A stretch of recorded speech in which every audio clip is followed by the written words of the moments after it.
Okay, welcome to part two. If you didn't watch part one, this is basically some intuitive channeled guidance and messages that are coming into my heart and mind that I want to share with you. And yeah, my mom came home, so I had to put on some white noise and just let her know I'm doing a video. So yeah, I wanted to go back to what I originally wanted to talk about and share, which was this concept of following the thread and surrender, because I feel like that is a message that probably some people could be served to hear. So if you think of the mind like, how do I put this into words? In life, as I was saying in the previous video, when we go through life, we absorb, patterns of reality through our psyches, through our bodies, through our sensory processing systems, through our nervous system. We are born and we get a snapshot of reality the moment that we're born, even in, conception as well, and beyond. I mean, that's a whole other realm to go into, but like, we live on Earth, we live in this reality, and every reality is experienced differently. Some people have different upbringings. Some people are born into different cultures, different areas of the world. People eat different foods. People have different ways of communicating with one another. People speak different languages. People are drawn to different textures, colors, sounds, habits, like all these things that conglomerate and make a personality. There is this incredible function of our egos and our being a human, and like all these things that allow us to survive and to adapt. So when things change, and when change is so monumental or so catastrophic or so cataclysmic or so intense that we are confronted with what's the word I want to use? Like a gap between our preconceptions and everything that we built our previous reality on and a new reality. Like when serious change happens, either internally or externally, there's like a break in the psyche and a fracture, and that is okay, and it's natural and normal. And I think that that is a way of explaining what I think, like what my interpretation is of what it is like to be insane or to be crazy. And really, unfortunately, I think too many people in like my modern day society are pathologized for being insane, being crazy, looked down upon. People project fear onto these conditions of being human that I think are very natural and very normal. But it's just, the problem is not the person, the problem is not their symptoms, the problem is the culture that they live in, because there's no framework for them in that particular quality to belong and to be revered and appreciated and respected and seen. And I think that is a fear that I have faced myself, being a very sensitive human, being someone who has an aptitude towards psychic abilities, being someone who pretty much filters life through emotion, through feeling. I'm very much like feelings first kind of person. And sensitivity is my superpower. So again, if you're watching this and you relate to this, then I just want to validate you, because even if you feel crazy, there's a reason, there's a very sound explanation for what you are feeling and what you're going through. And it can be so gutting and isolating to endure the first and foremost, the pain of just how deep that you are feeling what you're feeling, and second of all, having no room in society and being misunderstood by people who are otherwise supposed to be safe, supposed to understand you. And if you don't have the awareness or the language or the ability to communicate your real experiences, then that can also create some kind of instability or fear or a sense of danger, because it means that, you know, you're just kind of in your world without a bridge to be put over that gap between what you're experiencing and what people are seeing and what people are actually connecting with. Because we all want to be seen, we all want to be understood. And this crazy thing is that we need to have a sufficient enough relationship with our own internal universe in order to really be seen. Because once we can connect, and that's kind of a general statement, I'm not trying to say that like some people, you know, won't come along who might just like see you without you needing to say anything, and they'll just understand intuitively. Like sometimes that intuitive connection is just there. But I found it really, really helpful to make me feel less alone and less isolated and less paranoid and less trapped in thinking that makes me feel more afraid, when I'm able to identify the roots of why I'm experiencing what I'm experiencing. So I hope that this offered some clarity to you if you're going through a time period where you feel insane. Okay, so there's that. And now I want to move on to talking about following the thread. So I like that phraseology, that terminology, that phrasing. I worked with a woman named Catherine Rollins, and she is absolutely incredible. I worked with her years ago. And just a very, very brief background. So in her sessions, she did like somatic embodiment work. And again, if you don't know what that is, just Google it, look it up. But the soma is the realm of the physical body. And through the physical body, we process emotions, because emotions are literally crystal chemicals. I don't know if they're crystals, but they're chemicals that are manufactured. I don't know if they exist already or if they're just like manufactured by some like god artist in our brain.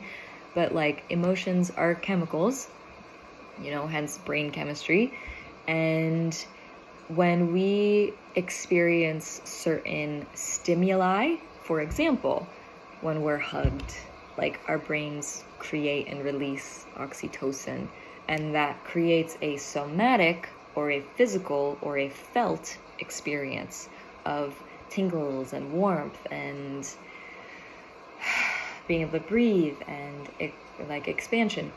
And, you know, if we see something hard or painful, or if we watch a death, our brain releases, I don't know what chemicals are, like sadness chemical, like I don't know what are the names for different chemicals that correspond with different emotions, but our brain releases chemicals in response to the sight of watching something we love die, or the sight of watching a war or thinking about a war, whatever it is. Our brain will release those chemicals and flood our bodies with them. And what do? We cry, we get tense, sometimes we shake, sometimes we yell or scream. And guess what? That is a somatic process of processing a trauma, experiencing life, experiencing a trauma. And one thing that I wasn't taught or empowered to learn in modern day Western American New York, growing up in school in the 2000s culture, that emotions are nature, and it is so important to know how to feel your feelings, because when we experience emotions, whether it's joy or sadness, like I said, those emotions are chemicals in our brain. Chemicals are quantified, like you can measure them. You can look at them under a microscope. You can see the crystalline structure of an emotion in a teardrop, for example. There was this like study or something where teardrops that were cried during moments of joy and sorrow and other emotions, they were looked at underneath a microscope, and the structure of the water varied from emotion to emotion. So imagine that's physical. That's a very tangible example of how these forms that our brain creates and pumps through our bodies impacts us. And so when we experience sorrow, going back to the example of when we see someone or something we love die, and think about war and all these things that are sad, like we want to get tense, we want to cry, we want to scream, and it's uncomfortable. But why is it uncomfortable? It's uncomfortable because that is our body's natural response to processing emotion, okay? I hope that was very crystal clear. So when we are in life and we experience a moment where we are made to be, our safety, our biological safety is threatened in the face of us crying or screaming or processing emotions or speaking, because emotions, I think I learned, like 80% of toxins are expelled through the breath, and that's why breath work is so profoundly impactful. So when we are taught, or when we receive any kind of messaging that shuts down our natural impulses, our physiological functioning, we are taught that there's no space for us on earth. We can't process that emotion. We can't feel that feeling. It's not safe. So what do? That snapshot, that imprint of that moment that was created in our psyche says, okay, emotion, okay, experience, hang out outside of the body. Hang out outside of the body until it's safe for us to go back in. And this is getting into more unseen spiritual realms. There are unseen, immeasurable aspects of ourselves, like our thoughts. You can't measure a thought. You can't touch a thought. Or can you? I don't know. If you can, that would be really cool. But I don't understand that concept. Anything's possible, man. Anyway, when you experience a thought or a memory or whatever, like, those are experiences that feed into the way that you connect with the world, the way that you process the world.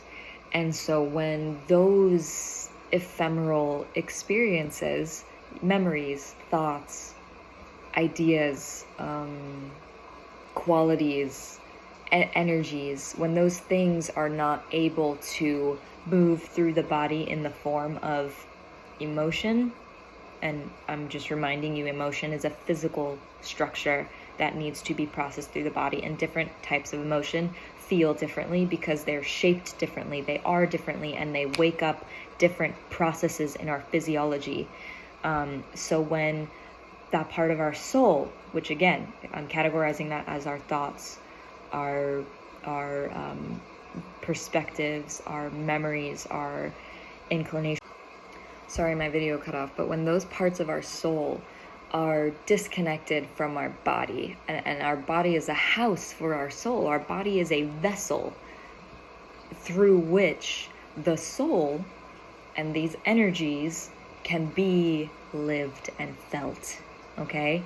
And when the soul, thoughts, qualities, characteristics, energetic traits, when the soul, and beyond, when the soul has no room or sees that the physical body is not safe to experience the soul, then the soul and the aspect of the soul that lived through that unsafe experience will hang out outside of your body. It will linger outside of your body. And that's where dissociation comes from. At least that's my experience of it. And it's not a pathology. And it's not a disorder. I've been told that I have dissociative disorder, but no, I don't. I am a human being who survived trauma, and I don't like being viewed in a way that pathologizes this natural experience and this powerful experience. This is my perspective on it, and it's more of a shamanic perspective than a conventional medical perspective. But I'm explaining these things to hopefully bridge gaps in understanding and advocate for my experience and advocate for the experiences of people who are like me and who are extremely sensitive and very intuitive and feel alone in the world and in areas of life where these profound experiences are seen as pathology. So there's that. Okay, I think I did a pretty good job of explaining that. That felt good. So, yeah, when in life we finally have an opportunity and a safe setting in order for these aspects of our soul to re-enter our body, it's different for everybody. And if you've had an experience like this, you can please feel free to comment and share what that was like for you, because it's different for everybody. But it's kind of like, it's like healing, it's like reconnecting, it's like when it's like maybe you see colors a little bit brighter afterwards. And I feel like, you know, just psilocybin mushrooms that's popping into my mind. I'm not an advocate for them personally. Like, I don't like doing them. I think that there are better ways for myself and for sensitive, very like already aware people to reintegrate like trauma and whatnot. But as I was just saying, you know, when these fragmented parts of our soul finally enter back into our bodies, because they recognize the body and the soul communicate in such a way that identifies that this moment, this place in space and time is safe enough for the body to experience the thing that it didn't get to experience before. Because maybe you're like me and you grew up, and if you cried or screamed or expressed a grievance as a child, you would get blamed and you would get gaslit and you would get punished, or you would get treated in a way that was basically communicating to your body and your soul that I'm not safe. And if I process this emotion and if I have my experience in my body right now, I'm going to get punished. I'm going to get hurt physically, emotionally, psychologically. So what do? I leave my body because it's not safe. The soul, the thoughts, the feelings, the ideas, the emotions, the energetic qualities, the essence leaves the body, because that essence is whole. It's whole and it contains the entire spectrum of the human experience. So when an aspect of it is not safe to be in the body, to have a seat in the body, then it will remove itself. And I feel like there's this war that's been going on in the collective for a while, where there's a group of people that are leading their lives with fear. So when they see someone who is more embodied than they are, it threatens their sense of safety. It threatens their sense of being anchored in reality. So they fight against it. And they'll look at people like me, or like sensitive people, or like, you know, magicians and herbalists and artists and all these sensitive feeling types that are connected with other realms. They'll look at those people and say, you're a threat to my reality, which is understandable because they're just operating from their egos. They haven't had an experience of, you know, being able to surrender and falling and being caught, is my assumption. I don't know, but it's a pattern that I've observed. And so this is just a struggle that I am speaking to, that like a specific population on Earth like deals with, and I'm just one of them. So I really hope that this reaches the people that it needs to reach, to empower them and encourage them to walk the right path for them, to pursue practices or different forms of being embodied in their wisdom that will help them be whole, that will help them share their light in the world, because it's kind of hard to share your light with the world if it's not safe. And for a lot of people, it's not safe. And I just pray that everybody can find the safety and harmony to coexist and be in peace on earth and shine their light and be embodied and be safe, especially people who have endured trauma and severe trauma, and I am one of you. So putting that aside, this is a really, really, really powerful, deep topic. Putting that aside, and then I will give you a personal little story and then talk about following the thread, and then I'll pull some cards. So personal story, thread, cards. Personal story. I think I shared this already, but I was in a therapy session the other day, and yeah, I did share this, but I had an aspect of myself come back into my body, and I began to process it. And very unfortunately, my process was interrupted by my therapist. And that created unnecessary entanglements in my mind. Am I safe? Can I even trust my therapist? Why did this happen? Am I wrong? I'm afraid. Like, all these additional thoughts and things to process on top of the fact that I literally had a spontaneous soul retrieval. I had a spontaneous experience where this specific aspect of my soul that left my body when I was 8 years old, and I went through a very specific horrible trauma, that part of me finally came back into my body, and I was finally feeling the terror and the numbness and the fear and the sadness and the grief and the confusion and all of the emotions that were associated with that point in my life at that moment. I was finally expressing them, finally experiencing them, finally in a place where I had the safety for those things to come into my body and be witnessed and be held. And that was interrupted because my therapist got concerned. She said she's concerned. I said she was afraid. She was concerned. So she pulled me out of my process. And by the way, when you are experiencing a trauma and processing those physiological emotions, whether it's through tears or laughter or screaming or moving and dancing or constricting and tensing your muscles and shaking it out or whatever it is that you're doing to process those emotions, when you're in that process, it is vital that that process can complete so that it flushes out the chemicals that were created because of that emotional or traumatic experience. And through talking, through crying, through having my eyes closed and being present with the thoughts and the feelings of that aspect of my soul that was finally in my body again, I was interrupted.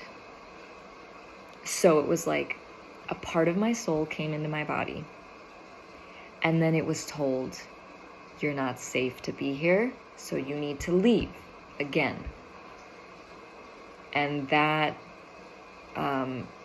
fucked me up in a way that I'm still processing, and I probably will be processing for a while, and like sharing these videos and talking these concepts and ideas and like processes and things out loud is helping me to process this. But that's what happened, and my therapist was concerned, and she told me to open my eyes. And when I opened my eyes, because I was not yet complete with processing the trauma from that moment in my life, I was experiencing symptoms that trauma were the root of. And those symptoms stemmed from that moment, and they created very specific medical, like physical ailments that I had suffered from my entire life, like migraines and the neurological kind of like issues that arise from the dissociation, from the trauma. So when I opened my eyes, I was seeing colors, trippy colors, and I had to like grip my arms really, really strongly just to feel a sense of being anchored, because I didn't feel like my soul was in my body, so I needed to just grip, because again, it started to come back in, and then it was interrupted, and it was basically told to like go away. Like I couldn't finish processing it, which just sucked. And I understood intuitively that my migraines and, you know, just different medical things that I've suffered with throughout my life were an exact mirror of the very specific combination of sensations and experiences that I was processing. I was finally processing again from that 8-year-old perspective, from that aspect of myself. So that was traumatic. That was very traumatic. Again, and it left me in a state of feeling still half out of my body and still a little bit confused and a little bit disoriented. And I'm able to identify my current feelings and acknowledge them because I have an anchor, I have a perspective of why I'm feeling those feelings and what is actually happening. And I hope that, you know, for other people going through whatever you're going through, if it feels like this resonates, then this is for you. And I share these things so that you can further anchor into your experiences and, you know, hopefully be able to relate and have some peace through this very disturbing experience, because it's disturbing, and it's what, to me, it's what losing my mind feels like. And that is such a loaded term, that is such a loaded phrase that's different for everybody. But this was just my experience. And there's still so many lingering emotions that I am not yet able to articulate or share, but I feel them. So with that, I'm just going to package that up and put it over here. So that's my personal story. Now following the thread. So in life, when we endure experiences like this, where we're interrupted or we're not safe to be in our body, or we need to pause our experience and then come back to it at a later time, our emotions, our thoughts, our feelings, our orientation of the world. Remember what I was saying earlier, when a catastrophic change happens and there's like a fracture, a schism, a chasm. I think chasm is what I meant to say. When there's like a chasm in the earth of our orientation of reality, when there's a break in that and there's no bridge over the top of it, there's a disconnect. There's a sense of dissociation. And I'm going through that right now.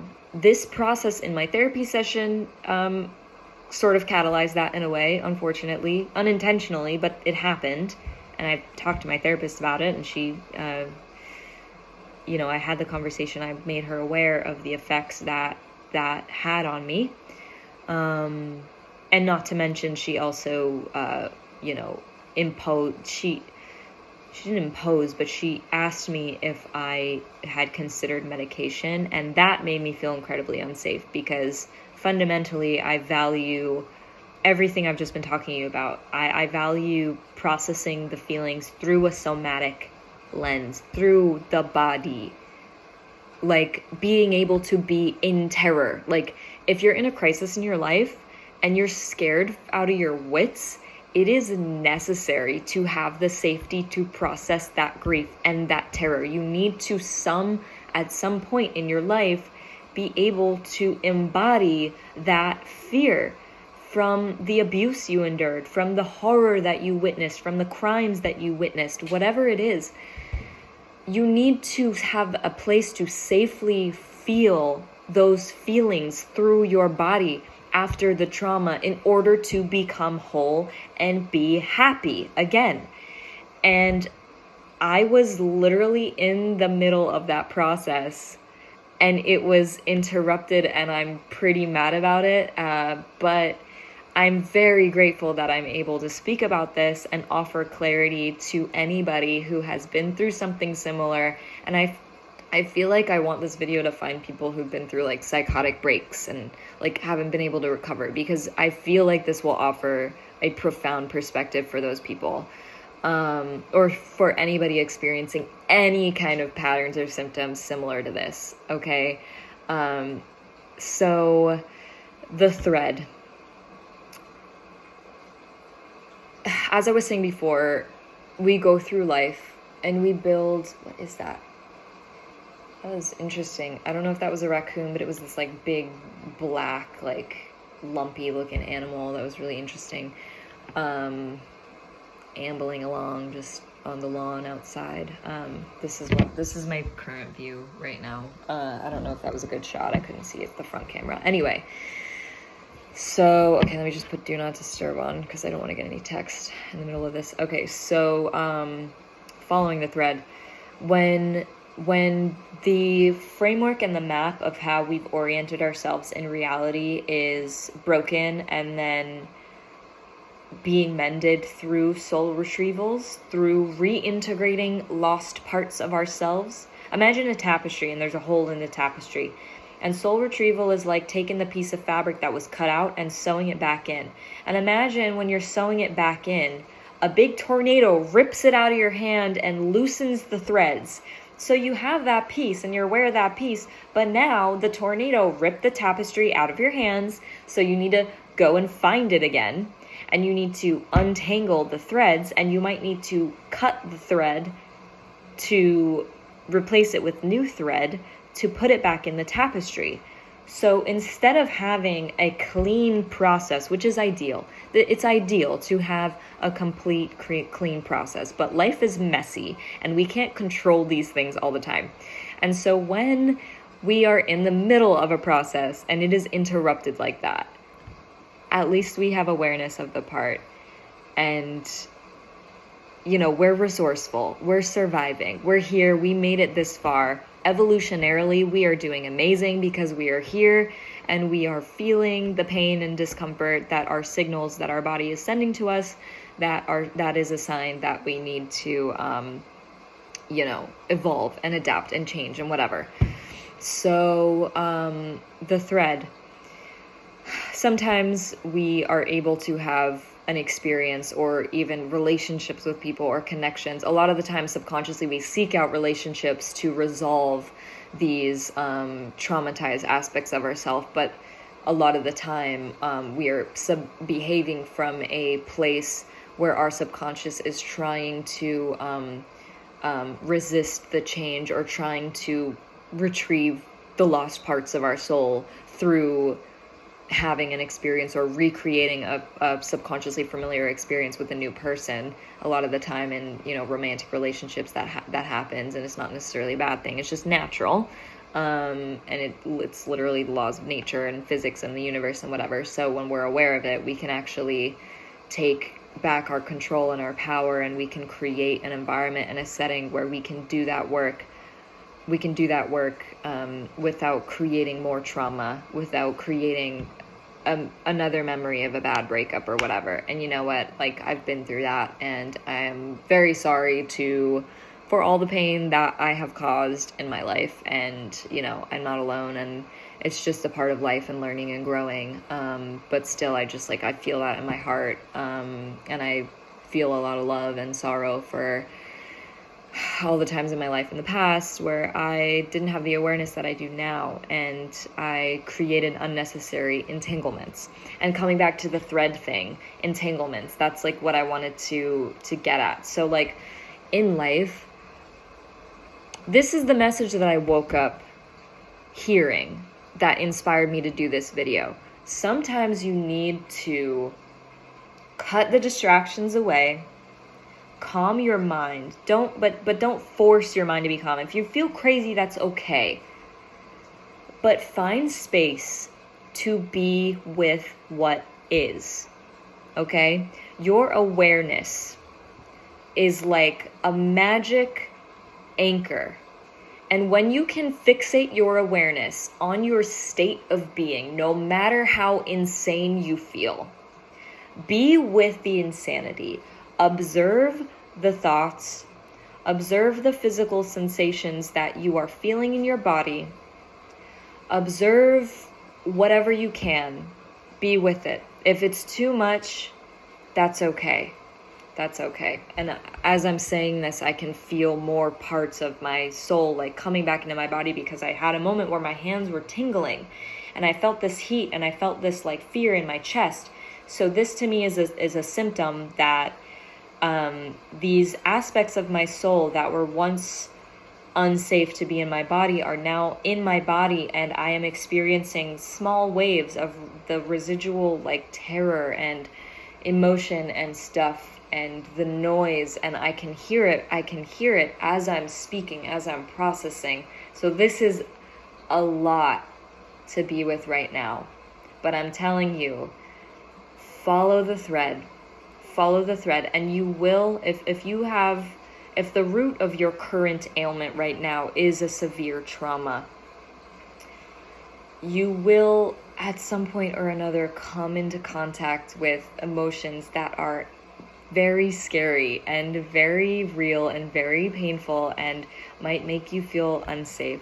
So I would encourage you to do as much as you can in your life to create that safety. Find practitioners, find relationships, find community that you trust. Be in an environment that you trust. Feed your body very well, nurture your body, take the supplements you need to take, drink the water with electrolytes, go in the ocean, get sun, get nature time. And if at any point this gets too much for you to experience, I would recommend going into nature if you can access that. Go into a place where there is no like voltage charge. There's a zero voltage, which I think is how you measure whether something is grounding or not, if there's like no voltage coming off of it. And you can just stand barefoot on the earth, and the electricity within the earth and the currents of electricity within your body will immediately create I don't know if it's a slower heartbeat or whatever, but there are actually, you can look up on YouTube videos of the physiological effects of grounding. So it's not woo-woo walking barefoot in nature. It is science. And if you're having these physiological stressful reactions and responses, go step on the earth and just breathe, walk around, or run it out, or go in the ocean, or go, even just being in the sun. Being in the sun can really help with that. But anyway, following the thread. Following the thread is the wisdom I need to integrate right now, because my thread was ripped out of my hands by a tornado and got tangled again. So in order to follow the thread, I need to take my awareness and metaphorically follow the thread and untangle it. And to do that from a healing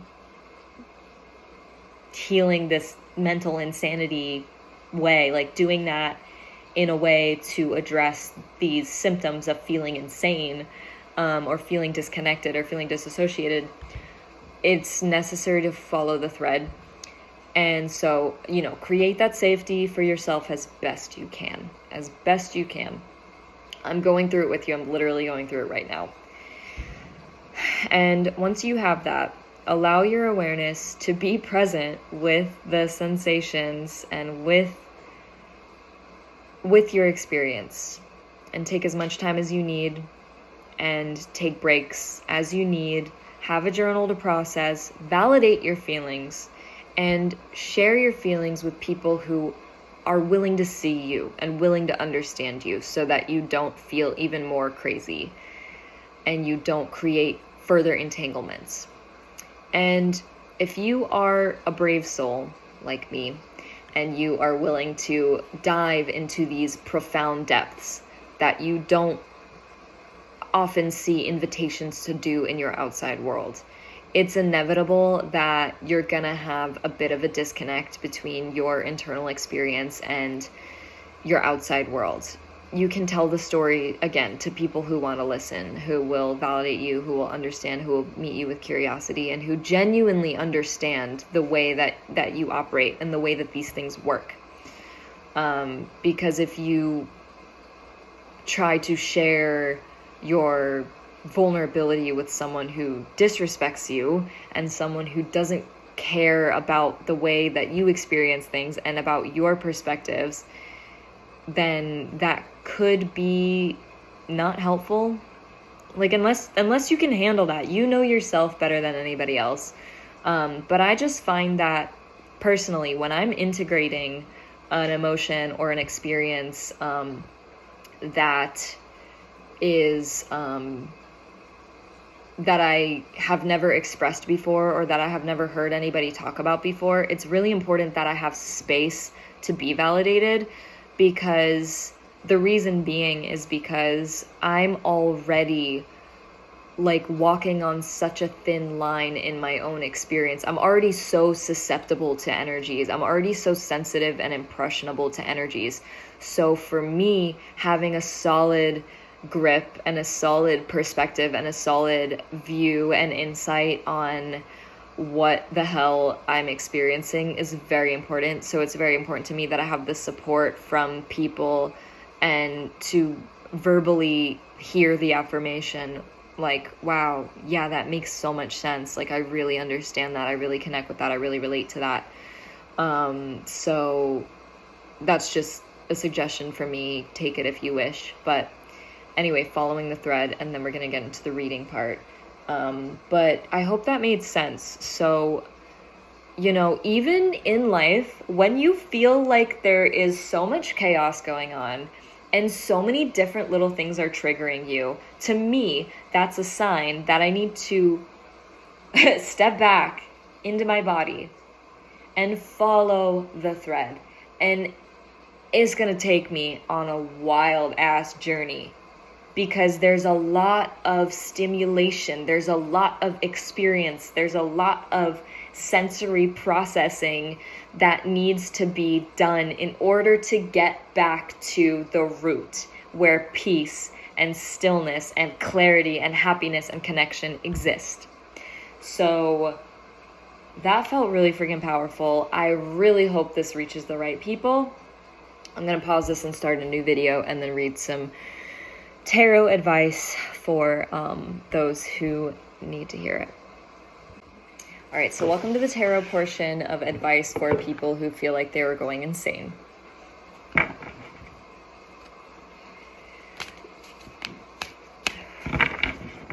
Gosh,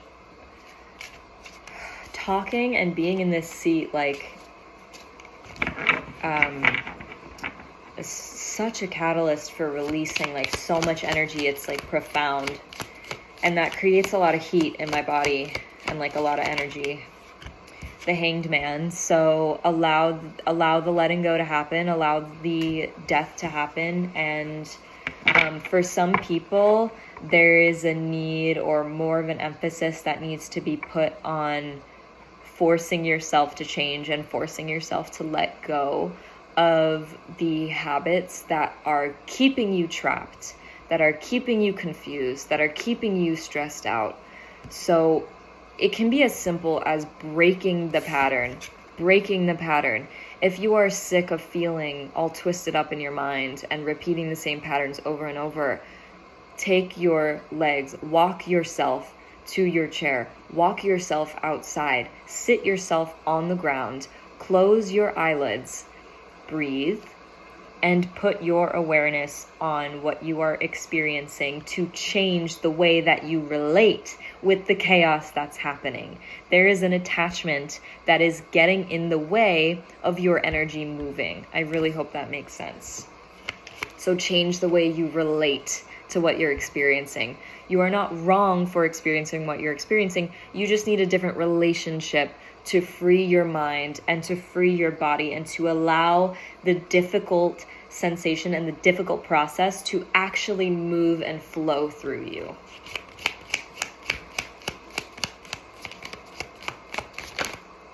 And I think I'm going to post this video separately. So if you haven't watched the precursor to this video, please go watch it, because I share some insane perspectives and advice on the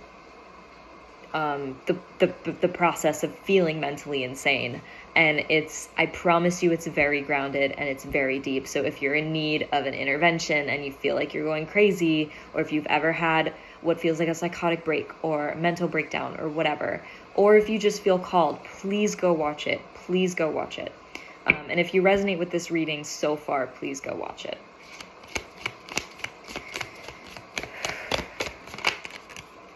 Justice.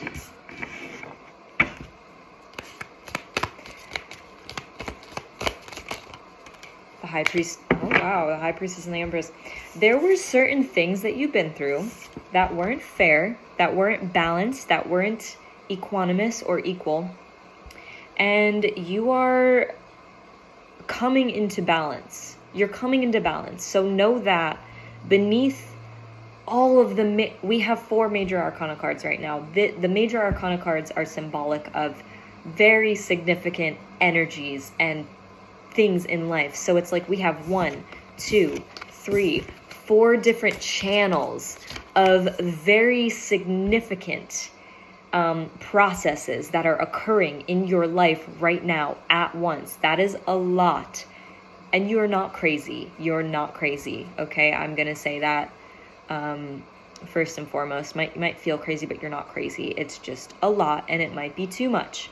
But balance is coming. If you follow this wisdom, if you follow the wisdom of your body, if you are able to listen deeply with the High Priestess, and allow the wisdom of your body with the Empress to take their course, balance will be achieved. These are a lot of major archetypal life lessons that you are being initiated through right now. You are being put through these things right now.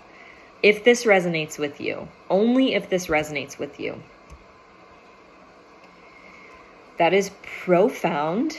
This is profound energy, and I truly am rooting for you. And I want to ask, what else?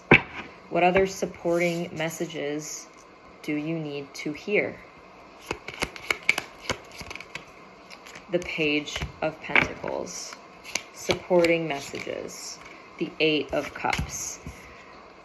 Your feelings are valid. Your grief is valid. The severity, the depth, the intensity of the change and the loss that you are enduring is valid, and I see you in that. I see that.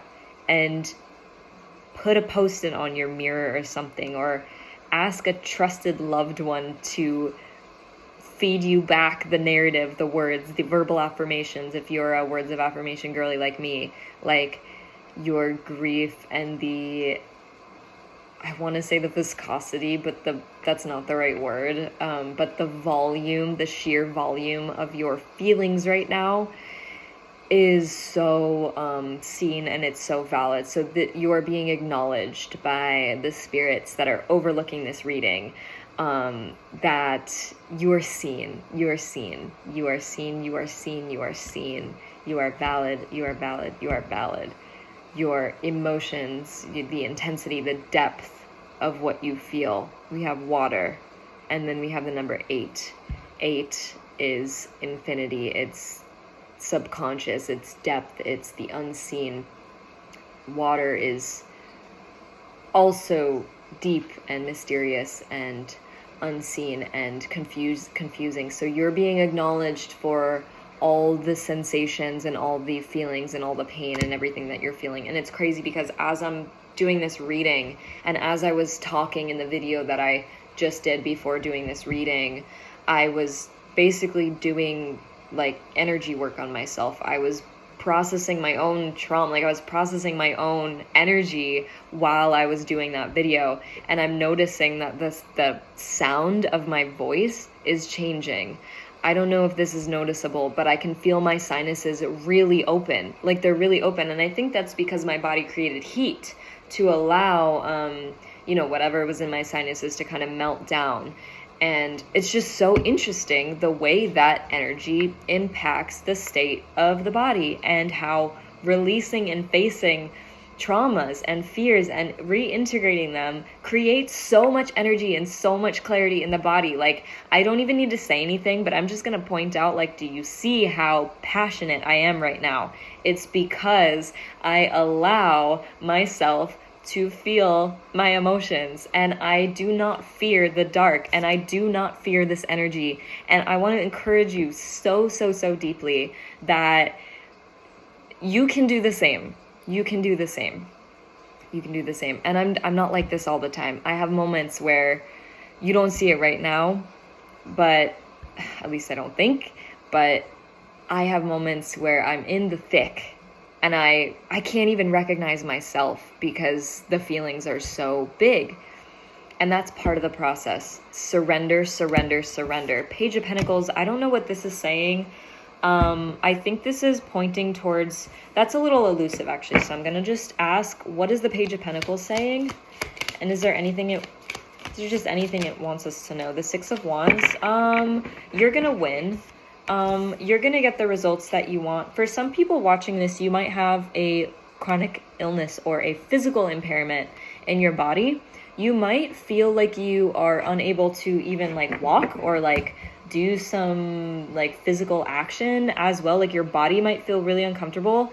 And if you're watching this and you resonate with this, then this is very much for you. This is like a very specific message, but there is this acknowledgement is being given to you that your physical struggles will be conquered. The physical issues that you face in your body, like as you were watching this, you may have, as you were watching the previous video or even this video, you may have recognized in yourself that because of a trauma that you've endured, or because of something you've been through, whatever it is, you have, your body has adapted in specific ways where you have certain pains, like could be low back pain or leg pain, or like, I'm just seeing the image of a calf. I don't know if someone gets Charlie horses or whatever who's watching this, or like, magnesium deficiency might be something someone needs to hear or feel into, but just like nurturing the muscles, nurturing the circuitry of electricity and nourishment, just like through the muscles.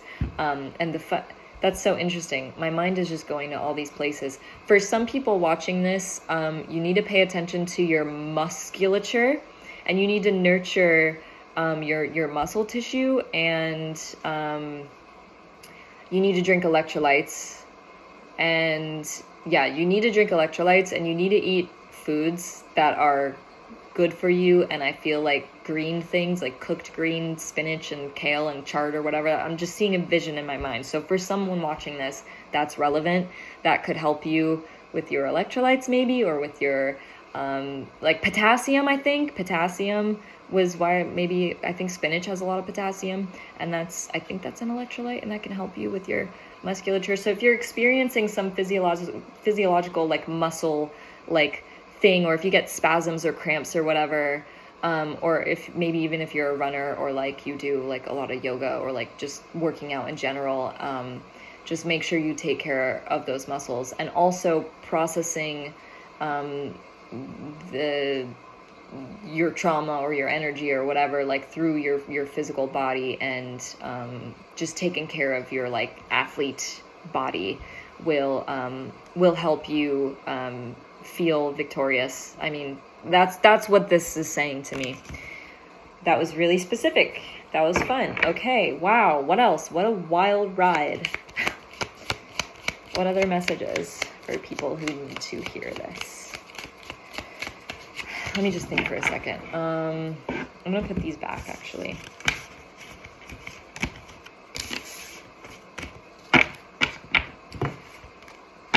For somebody watching this, what do you need? What do you need to hear from me?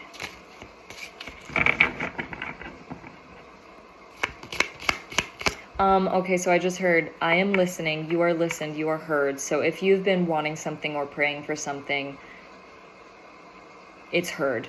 It's heard. It is heard. It is heard. It does not, your prayers, your intentions, and even the desires of your soul that you don't acknowledge or you're afraid of, the universe hears them. But how do I put this? Allow yourself to embrace what you desire. Allow yourself to be seen through God's eyes in the midst of your desire and your prayer. Your prayers are heard. They do not fall on deaf ears. They do not fall on deaf ears. And the universe loves you so much, God loves you so much, that he gives you what you pray for subconsciously in these weird ways. And through those subconscious experiences, even if they're negative or painful, part of you wanted something so much you might not be aware of, that you had this experience. And I don't know if I can even explain this further. I feel like I need to just kind of stop myself. But the thing that you need to hear is that you are heard. You are heard. And you need to be aware of what is alive in your subconscious mind. Because when you have fragmented parts of yourself that are not connected to you, that are not in your body, that are disconnected, that you're not aware of, that, what's the language I want to use for this? When you have energy stored in your subconscious that is not yet brought to the front, I'm getting a vision of, just imagine my body, for example. Prefrontal cortex is processing presence, present moment awareness. I am here. I have black hair. I feel my hair. I have fingers and hands, and they are however many inches long. Yes, I'm observing the world. Prefrontal cortex, problem solving. And then I think the amygdala is in the very back. I don't know what's in the back, but the subconscious mind, the reptile brain, the impulsive energy in the brain is back. It's back here. And there are memories, there's information that is stored in the back here that is not in our awareness. And a lot of what is back here carries a specific vibration, whether it's a belief or an idea or an attachment. For example, if you've been through a serious trauma, you might have this unconscious belief that I am not safe, or like the color green is going to bring me bad luck. For example, I don't know if you had some weird association with a color, or, these associations are created all the time in our minds with our worlds and the textures and the colors and the sounds and all these things that we experience. So what I'm trying to say is that back in the back of your brain, in your subconscious, this is just visually how I'm seeing it. The subconscious, I feel like, is just further back out of sight and not as much in the forefront. So whatever is back here, you want solid foundations. If you we have dreams in our life, we have visions, we have places that we want to go, we have directives. And when we consciously think we want something, and another aspect of our brain, our mind, our soul, our psychology, look, it's so beautiful. It's like pouring outside right now. I love the rain so much, and I love the bay window view right now. But when we want something that is in conflict with what an aspect of our unprocessed subconscious mind wants, there will be an internal conflict, and that will drain your life force energy. So this message is for someone, and you need to, I feel like this chair is gonna break soon, so I hope I don't fall off. That'd be really funny. Hope that doesn't happen. Oh my gosh. Anyway, yeah, you need to somatically process the unconscious stuff that's hanging out in the back of your mind, because that's what's preventing you from having what you want. Because there's a part of your mind that's still stuck in a trauma that you experienced. And this is not a negative thing. This is not a thing to be ashamed of whatsoever. It's just facts. It's just nature. It's just nature, and you're still loved, and I still love you so much. But there is something in the back of your brain that is creating this resistance for you So do what I was talking about earlier, like learn somatic practices, learn to meditate, find people you trust. And even if you don't have the resources that really work for you right now, make it work with what you have. Make it work with what you have. Take even a few moments every day to be aware, okay? And push yourself a little bit. Push yourself into the uncomfort zone. Push yourself into the zone where you're able to stretch a little bit and you can come back for safety if you need to. Just start anywhere and it's good enough. And you will move forward. I lost my train of thought. Yes, you are heard. You are heard. You are heard. And this is for someone who has been praying for something and you're not getting it and you're not feeling results. You're not feeling the feedback. And it's because there is a very, very prominent part of you that is not allowing you to have what you consciously want. There is an unconscious want that conflicts with what you consciously want, because this part of you, this background subconscious part, is trying to protect itself from the glory of what the aware part of you wants. Okay, so do not be discouraged. You are heard. You just need to unblock. You need to relieve and release the discrepancy, the conflict between these two parts, and it is very possible, and it is as simple as becoming aware of it and using somatic processing tools to process the emotion. So what I'm actually going to recommend to you is to go on YouTube and look up parts work, watch some different videos, learn some things, learn some tools, and then look up somatic embodiment tools. And then just dig deep into it. Make a list of these tools, okay? And do some research. Talk to friends who've done these things. Talk to professionals, even if you don't have money to pay for something. Talk to a professional. Talk to someone who knows someone or who has experienced some of this work. And really hone in on your goal for releasing this thing, okay? Every little effort counts. I believe in you. I'm rooting for you. Okay, what else do we need to hear? I'm going to pull one more.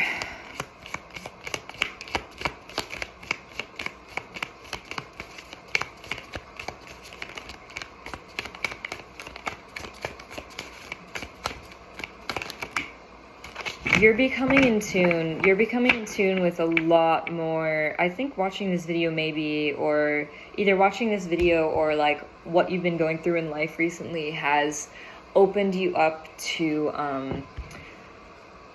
being able to like see a lot more things. Like there is a lot of different aspects of like your own mind and of your own life that are starting to make a lot more sense to you, or that you're starting to see. And it's almost the vision and the sound that I hear and what I see is just kind of like, oh, that's interesting that that's there. I'm gonna have to look a little deeper into that a little later.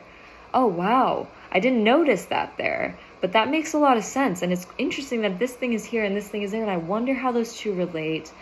And then there's this other thing that I've just noticed, whatever. But I said that because when I was shuffling the cards, there were some that were standing out a little bit, but they didn't want to turn over. So this is indicative that the same thing is probably happening in your mind. If you resonate with this, if this is your energy that I'm connecting with, then this is for you. That things are starting to open up. Things are starting to move. You still feel maybe a little bit unclear, but you are like, the communication lines within your own psychological and intellectual processing and understanding are beginning to open. The Knight of Swords. The communication is happening. You might even be seeing somebody. You might even be in a connection or in a relationship with someone who is helping you like understand and make sense of what's happening. So that is all I got for you. Oh my gosh, these are getting insane. You have the Death card right on the bottom here. Things are changing. And then the Knight of Pentacles right on the bottom over here. So it's like, yeah, action. Expect the expect things to follow suit is what is coming to mind. Expect the actions and the results to progress where you expect them to. So that's all I have for you. Message me if you want a personal reading on Instagram or on YouTube, but my Instagram is Rustic Peach, like the fruit, Rustic Peach. My name is Aaliyah. And find me on Patreon. If you like stuff like this and you want monthly deep dive general collective readings, go to my Patreon, Aaliyah Tamar Art and Tarot. And if you want to subscribe, that's only $6 a month. It's like the price of a fancy cup of coffee for literally an hour, like about an hour of super in-depth wisdom and reading. It is so worth it if you are like me and you need help and support, kind of having these archetypes and these story arcs splayed out for you to help make sense of your inner world. That's why I do that, and that's what I feel like people can get out of my readings. And if you want to subscribe for $8 a month on my Patreon, support me to get individualized monthly readings. It's like a little snapshot of your energy, a little moment to connect with and pull from me and my wisdom for you personally. It's a place where you can feel supported and encouraged and hopefully be spiritually and emotionally nurtured.